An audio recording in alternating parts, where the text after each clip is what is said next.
Hello, this is Dr. Young. I'm just posting your week 3 video. Sorry, last week I had some trouble uploading it, and that's why it was a little late. So I'm trying to get it posted before the first day of every week, which obviously is, tomorrow's Thursday. So, excuse me.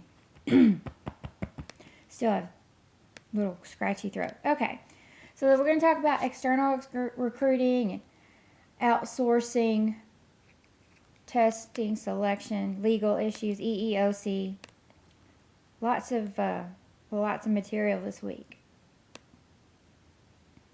So for your week your week 3 discussion, you're going to play a role again. You're the Chief Human Resource Officer, and you have been contacted by your legal team, and they just inform you that your organization has been selected to undergo a federal I-9 audit. You decided to do a spot check on 5 random departments and noticed that numerous I-9s were filled out incorrectly. You have 1 month before the auditors arrive to do an entire audit, over 100 departments. And the president of the university expects an update on how to tackle this in 2 days.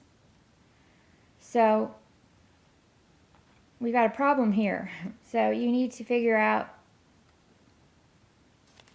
you have to prepare a report that outlines what forms are needed, and then you fill out an I-9 form and describe the documents that you would use to produce to establish a legal U.S. status. So, what documents are needed?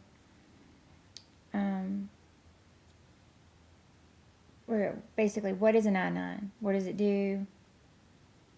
What documents do you need to produce a legal established U.S. status? And since you have a problem here where there's some missing, you're going to have to figure out what to do about these forms that are missing or not completed properly, because they are required. You have to have them. So now we have to go back and find out. We're being reactive here. We have to find out, where do we go wrong? What needs to be done to fix the problem?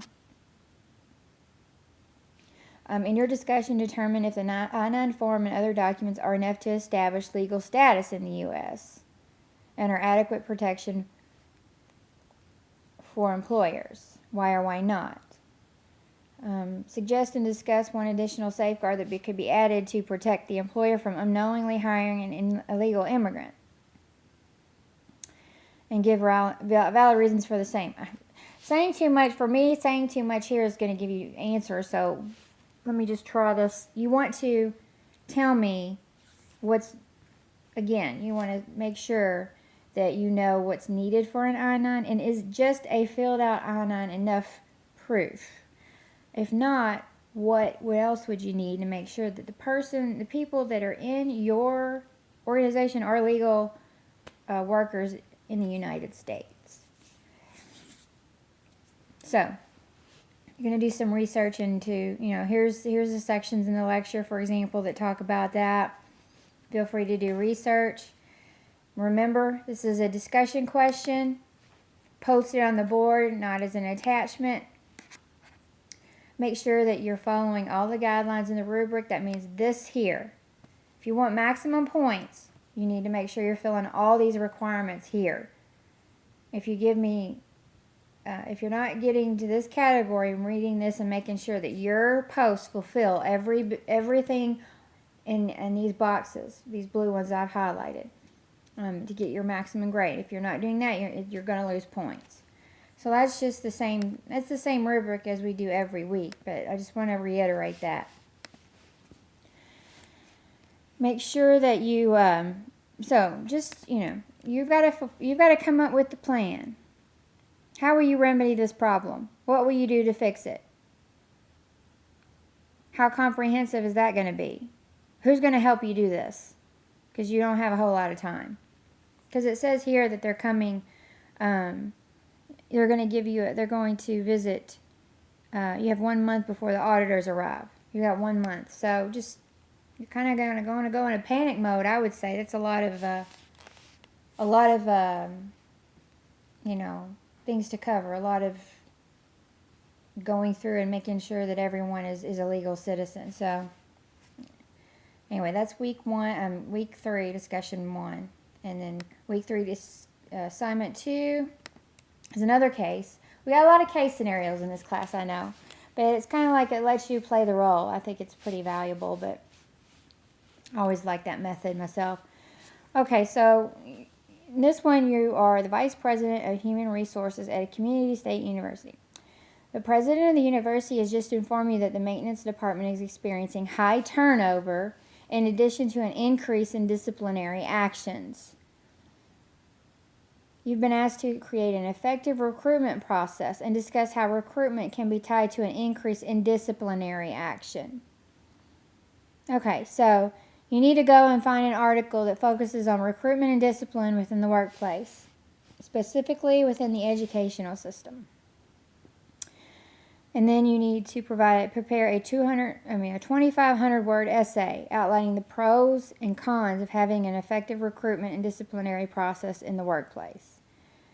Excuse me. So, essay will be in APA format along with 4 references in Times New Roman, 12-point double spaced. Okay, so let's kind of look at this piece by piece. And this one has a complete rubric. If you look here, you can click on it and it will pop up.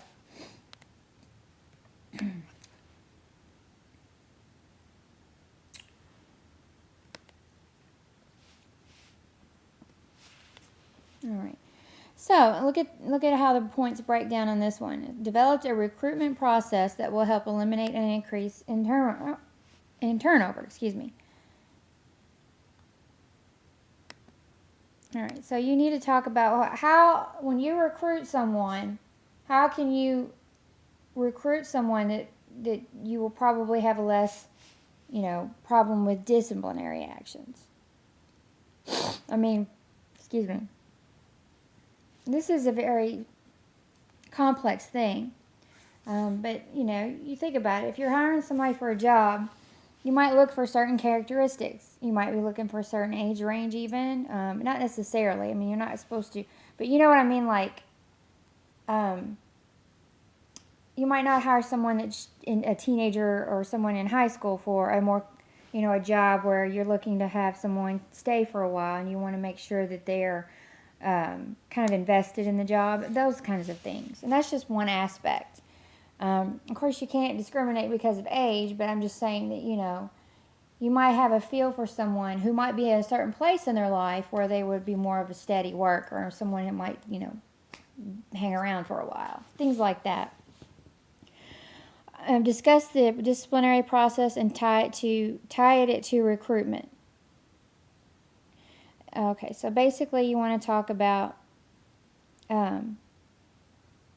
we're talking about more of, you might look at someone and call a reference to see how, how they were in their job as far as, are they reliable, are they dependable, things like that. When you're doing recruiting, you can find, you can recruit for certain characteristics of a person that might lend themselves to be less problems with, disciplinary actions, which can be related to, like tardiness.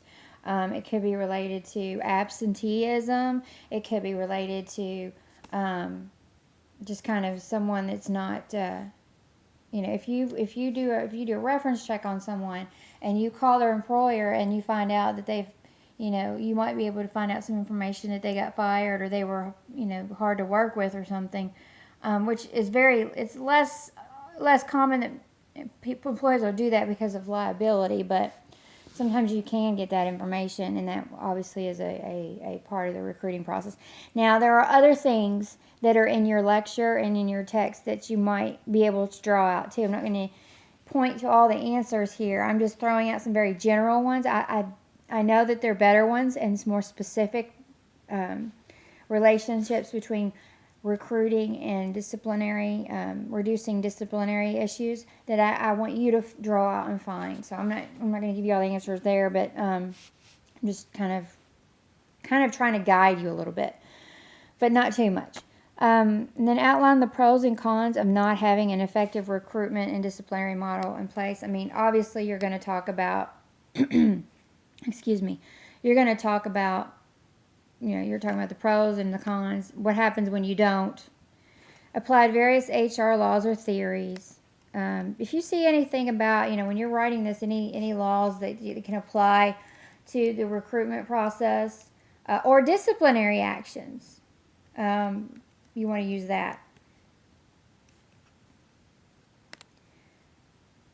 Okay, organization, introduction, and here we go. This is more of your presentation and writing components right here. So make sure that you're giving me an introduction. Your transitions are smooth from one paragraph to the other, especially when you're changing subjects. And at the very last part, make sure that you give me a nice conclusion to wrap it all up. Tone, audience, word choice. When I'm talking about that, I'm talking about, is your, keep your tone in a professional manner. Sometimes I get students that kind of go off of that and start using slang and that goes with word choice. Make sure that you're clear, your information, when you're reporting your information, it's in a professional tone. It's, you're using formal words, when we're writing formally. Usage and mechanics, grammar, spelling, sentence structure. That's pretty much self-explanatory. Make sure to use commas when the commas are needed, things like that. APA format, I'm going to do a separate video on that. I would suggest you check it out. It'll be posted with this and then around and on the announcement board. But yes, make sure to use APA style. It's very important. So really that's about it. But it's a pretty long paper. It's worth 200 points. That's a lot of points. So you're really going to need to do a lot of research on this. You're going to need to spend some time, doing that. And you need to make sure that you're using credible sources, not Wikipedia or about.com or anything like that. I don't want to see any of that. I want to see journals. I want to see magazines, online magazines or newspapers, something like that.